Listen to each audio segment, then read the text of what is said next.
Hoje em nosso canal você vai ouvir mais uma história assustadora, mais uma história arrepiante contada por quem a presenciou.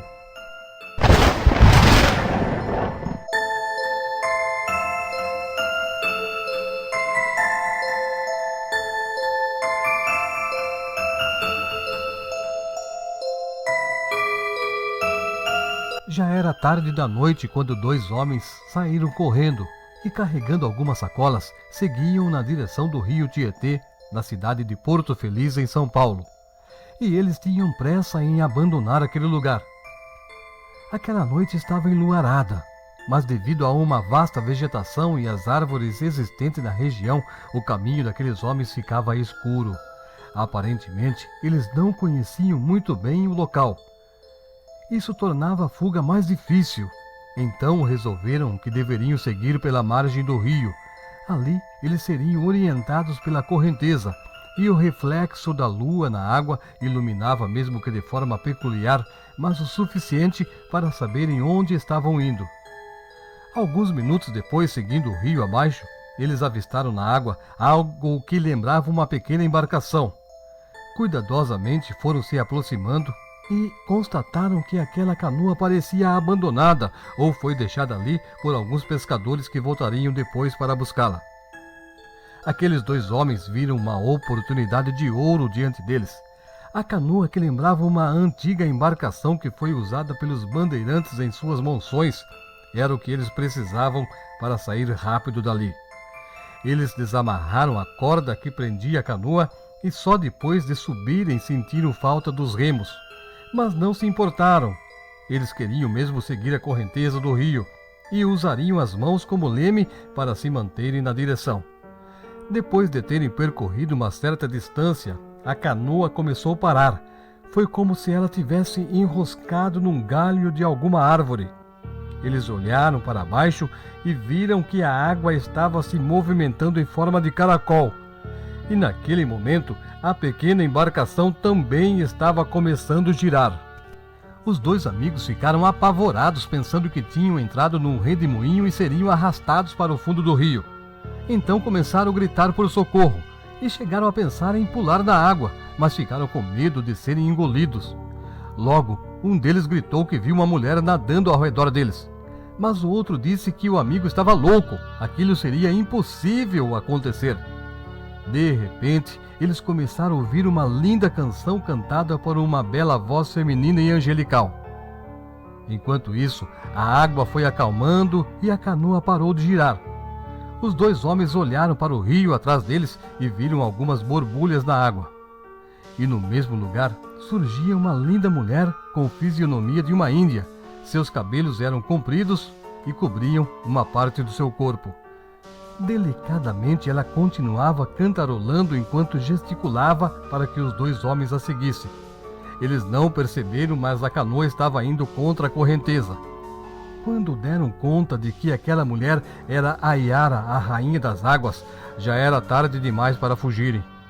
Eles já estavam hipnotizados com aquela música e com a beleza que encantava os seus olhos. Mas em poucos minutos a rainha das águas parou de nadar. E seus movimentos foram diminuindo até que parou de cantar também. Ela parecia confusa ou hesitante com alguma coisa. Naquele instante, a Yara voltou a nadar, mergulhou logo em seguida e desapareceu diante dos olhos dos dois amigos, que naquele momento estavam avistando alguns homens usando roupas de bandeirantes parados na margem do rio. O coração dos dois amigos parecia que estava querendo sair pela boca, de tanto medo que estavam sentindo. E ao sentirem a canoa balançando forte, eles olharam e viram um bandeirante segurando um chicote em pé atrás deles. É bom saber que há centenas de anos antes desse episódio, uma época que a cidade ainda era uma vila com o nome indígena de Araritaguaba, que significa lugar da pedra de Arara, ali existia um importantíssimo porto de onde as expedições monçoeiras do século XVIII partiam descendo todo o rio Tietê e seguiam por outros importantes rios até o estado do Mato Grosso. Por esse porto eram feitas as exportações de vários produtos, como ervas medicinais, especiarias, alimentos e ouro. mas ao longo do século XIX a rota fluvial do Tietê seria abandonada. E existiu, naquele tempo, alguns bandeirantes que maltratavam seus escravos, homens e mulheres, africanos e indígenas, ao ponto de sacrificá-los para conseguirem seus ideais. E aconteceu que depois que a vila de Araritaguaba passou a ser chamada de Porto Feliz, alguns bandeirantes, já cansados, desistiam das monções e, pegando alguma escrava como esposa, construíam casas próximas dos rios e escondiam seus objetos de valor conseguidos nas expedições. E tais objetos eram enterrados dentro de algum cômodo da casa. Muitos anos mais tarde, uma família comprou uma propriedade nos arredores do rio Tietê, em Porto Feliz.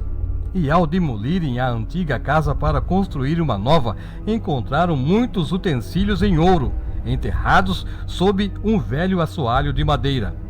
Provavelmente, tais objetos pertenceram aos antigos bandeirantes que construíram aquela moradia. Mas quando a notícia daquele achado chegou nos ouvidos de bandidos, logo fez brotar em seus corações maldosos a vontade de adquirirem os desejados artefatos e depois vendê-los por qualquer preço. O que eles queriam era uma quantia em dinheiro, mesmo que fosse pequena, mas o suficiente para sustentar suas vadiagens. Numa tarde de sábado, pai e filho da nova família proprietária da antiga casa dos bandeirantes entraram num bar e mercearia e, enquanto compravam os alimentos, conversavam sobre o achado e discutiam sobre o que fariam com os objetos de ouro e muitas moedas portuguesas que encontraram num baú enterrado dentro da casa velha. Enquanto isso, dois homens desocupados que se embriagavam no balcão ouviram a conversa e, depois que o pai e filho saíram, os maus elementos se aproximaram do dono do bar e pediram informações sobre os novos moradores. E o proprietário inocentemente deu-lhes toda a informação que queriam, até o endereço da família e a quantidade de pessoas na casa. Depois que conseguiram as informações, saíram do bar e foram até o endereço onde eles pretendiam praticar o furto. Durante alguns dias, os dois malfeitores faziam vigílias ao redor da casa para ver a movimentação das pessoas e também para programar uma rota de fuga após a invasão. Eles até brincavam sobre uma lenda da cidade que fala sobre uma canoa fantasma. A lenda diz que aqueles que a avistarem ficam ricos, mas também ficam loucos. E em meio a gargalhadas, diziam que eles não precisavam encontrar nenhuma maldita canoa para ganhar dinheiro. E o melhor é que também não ficariam loucos, e assim poderiam gastar como quisessem. Na cabeça deles tinha um pensamento que iriam ganhar muito dinheiro com as relíquias que pretendiam roubá-las. Mas aqueles sujeitos infames nem sequer podiam imaginar que o destino deles seria traçado após optarem pela rota do rio para fugirem. E sem saber que escolheram o caminho onde encontrariam o fim das suas imoralidades, faziam planos gananciosos para o futuro. Quando chegou o dia marcado para o assalto à residência, os dois homens ficaram posicionados no matagal, de onde podiam ver o movimento no quintal da casa e também um trecho da rua e a vizinhança. Aqueles homens se esconderam ali no final da tarde, e quando a noite chegou, eles esperaram até que os moradores fossem dormir e depois iniciaram a invasão. As luzes da casa foram apagadas, e como precaução de que ninguém acenderia uma lâmpada, os invasores desligaram a energia e depois bateram na porta dizendo que era da companhia de eletricidade. O proprietário da casa levantou-se e tentou acender a luz, mas a energia estava cortada.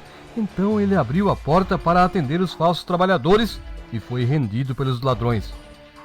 Os bandidos, depois de acender uma lanterna, anunciaram o assalto dizendo que queriam todos os objetos antigos e o ouro que estava guardado na casa. Com a gritaria dos bandidos, a mulher e dois filhos acordaram e foram até a sala.